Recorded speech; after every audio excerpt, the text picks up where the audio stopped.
Au Niger, plus de 15 millions de la population défèque à l'air libre sur les 22 millions d'habitants en 2019, selon le rapport du ministère de l'Hydraulique et de l'Assainissement.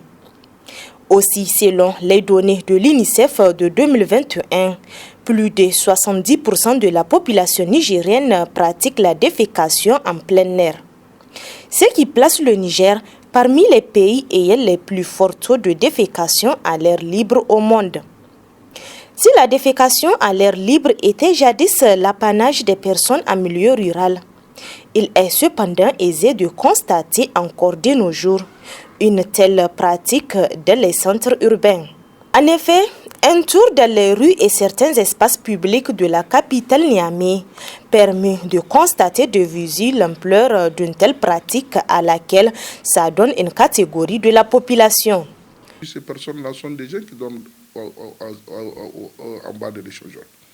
On les lave, mais ça n'empêche, le lendemain, on va trouver la même chose. Les ridicules arrivés, je vais vous donner des exemples. Par exemple, la place Ali Mossi, là.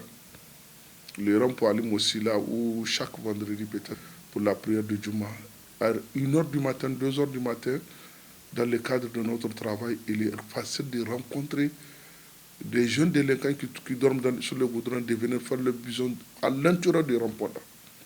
C'est parfois les musulmans de la mosquée Ali Mossi. Et nous autres qui ont l'assainissement de la ville, nous sommes obligés de ramasser ça. C'est partout, toutes les parcelles qui ont été construites à grands frais sont victimes de ce phénomène. Ce phénomène là où c'est plus grave, même dans des ronds-points, vous avez vu un moment de la ville, les sociétés d'État ont financé des monuments dans les ronds-points. Mais je vous jure, ils rentrent dans ces monuments-là pour faire leurs besoins. Ici au rond-point hôpital, vous allez les trouver. On les ramasse, on est tout obligé de lever, de laver. Ce n'est pas notre prérogative. On n'a pas la prérogative de laver les ronds-points, mais nous sommes obligés d'enlever ces déchets et laver les ronds-points. C'est vraiment... Vous voyez ceux qui dorment autour de l'hôpital là. Moi, parfois, je me dis, devant l'hôpital, il y a une douche publique. C'est une question de mentalité. Un état de fait qui s'explique par plusieurs facteurs selon certaines structures qui ont fait de l'hygiène et de l'assainissement leur priorité. Moi, je pense que la première forme de défécation que nous voyons tout le temps que les gens défèquent à l'air, c'est parce qu'il y a une insuffisance des toilettes, des latrines. Vous allez voir des gaillards dans la rue qui sont en train de pisser, vous allez voir des gaillards ou des grands garçons ou des grandes filles qui sont dans la rue. Il y a même des maisons à Niamey qui n'ont pas de latrine. Où vous allez voir les maisons de location, plus de 50 personnes, on va vous dire que c'est des latrines. Ça, c'est inacceptable. Le plus grand problème, c'est que c'est dû simplement à un problème de mentalité. Bon, la majorité des gens qui le font, c'est parfois des drogués et qui dorment dans la rue. Vous allez les voir en bas de l'échangeur Malibéro. Et aujourd'hui, les grands marchés, si vous prenez du rond-point à Limossi jusqu'au rond-point Moumouni Jarmakoui, si vous partez vers 2h, 3h du matin, vous allez les trouver alignés, couchés sur le goudron. Sur la nouvelle route, le nouveau goudron là. Et à 3h ou 4h, ils ont leurs besoins, puisqu'il n'y a pas de douche, ils n'ont pas là où ils allaient, et ils choisissent la parcelle là où ils sont moins vus. La défécation à l'air libre fait ressortir un taux non seulement très élevé, mais aussi se trouve en nette croissance ces 3 dernières années. Une situation qui n'est pas sans conséquence sur l'environnement et la santé humaine.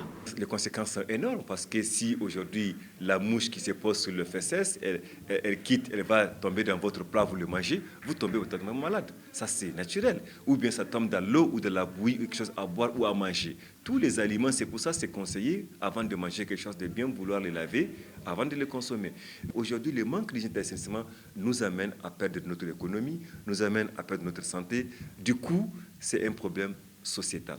Cependant, selon le chef service hygiène et assainissement de l'arrondissement communal Niamey 4, la municipalité prévoit toute une batterie de sanctions visant à mettre fin à ce genre de pratiques moyenâgeuses qui n'honorent guère l'image du pays.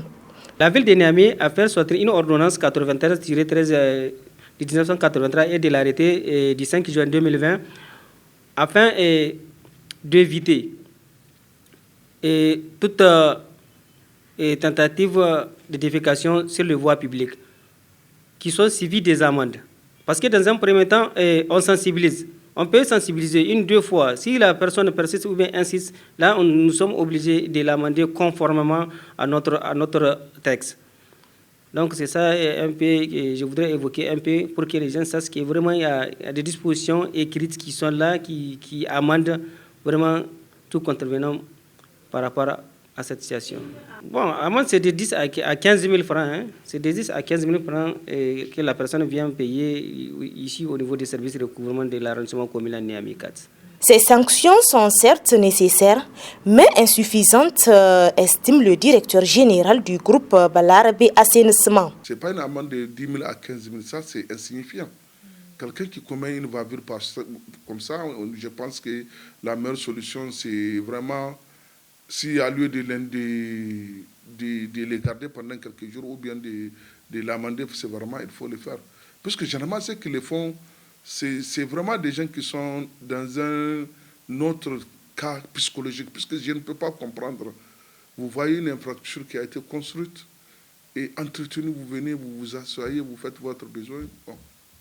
Vous voyez, c'est vraiment, même si c'est une affaire de 15 000, ils vont récidiver, puisqu'ils vont leur travail la nuit et ils ont leur argent, ce n'est pas un problème pour eux.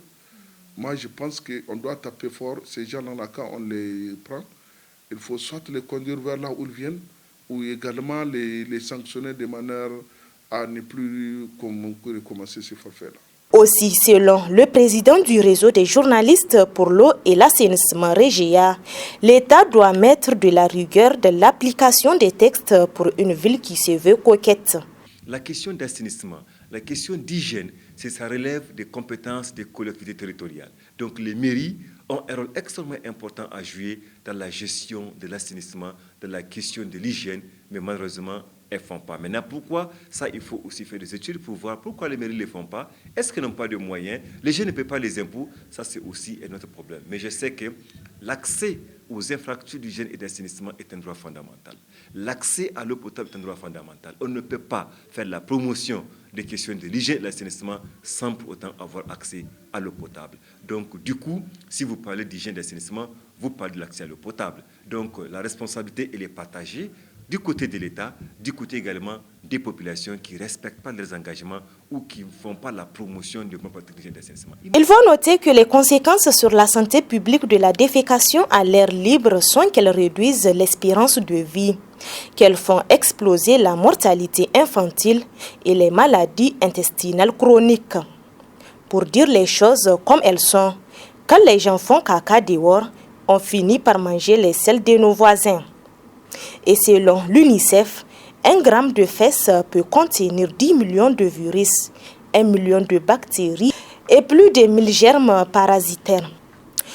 Pour ainsi atteindre la fin de la défécation à l'air libre à l'horizon 2030, l'État et ses partenaires au développement se doivent de multiplier d'efforts, conformément aux engagements pris pour l'atteinte des objectifs de développement durable ODD à l'horizon 2030, notamment l'ODD numéro 6, qui vise à garantir l'accès à l'eau potable et aux infrastructures de l'hygiène et d'assainissement adéquats partout et pour tout d'ici 2030.